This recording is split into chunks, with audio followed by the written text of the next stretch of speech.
আসসালামু আলাইকুম সুপ্রিয় দর্শক। তো আজকে আবারও একটা নতুন ভিডিও নিয়ে এসেছি। তো এই যে দেখেন, এখন রাত বাজে 12টা। তো আমি এই রাত 12টার সময় আমি বাইরে হওয়ার সময় আমি ঘরের পাশেই দেখি, হঠাৎ করে দেখি একটা সাপ লম্বা হয়ে শুয়ে আছে। তো আমি দেখে খুব একটা ভয় পেয়ে গেলাম। তারপরে আশপাশের লোককে আমি ডাক দেওয়ার পরে হয়তো লোকগুলো দেখার পরে দেখেন সবাই লাঠি কুচা নিয়ে আসছে মারার জন্য। তারপরে এক ভাই বলল যে না, এটা সাপ মানুষকে ক্ষতি করে না, হয়তো এটা এমনিই থাকে ঘরে আশেপাশে। তো থাকে আমার ভয় লাগে। তো তারপরে আমি যখন এরকম শোনার পর তখন আমি করলাম কি, যে সাপটা যদি ক্ষতি না করি তাহলে অবশ্যই আমি সাপটা ধরে বস্তার মধ্যে ভরে হয়তো অনেক দূরে নিয়ে ছেড়ে দিয়ে আসবো, যাতে যেন আমার বাড়িতে আর না আসে। তো তারপর আমি খুব একটা চেষ্টা করছি সাপটাকে ধরার জন্য, তো পারলাম না। দেখেন এই জায়গায় শিল কুচা দিয়েও আনা যাচ্ছে না, এদিকে লাঠি দিয়ে ঠাই ধরছি, তো লাঠির মধ্যেও আটকেছে না।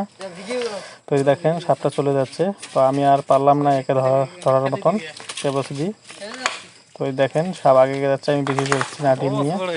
এই সাপটা আমাদের ঘরে ঢোকার জন্য খুব একটা চেষ্টা করছে। তো আমি এই সাপটাকে আমার ঘরের পিছনে আমি খেদিয়ে হয়তো আমার পিছনে, ঘরের পিছনে একটা খোলা জায়গা আছে, তো আমি এই খোলা জায়গার মধ্যে হয়তো ধীরে ধীরে খেদে দেওয়ার জন্য চেষ্টা করব। তো এই দেখেন সাপ আগে যাচ্ছে, আমি পিছিয়ে যাচ্ছি। তো সাপটা মোটামুটি আছে, অনেকটা বড় আছে, কমসে কম 4-5 হাত লম্বা হবে।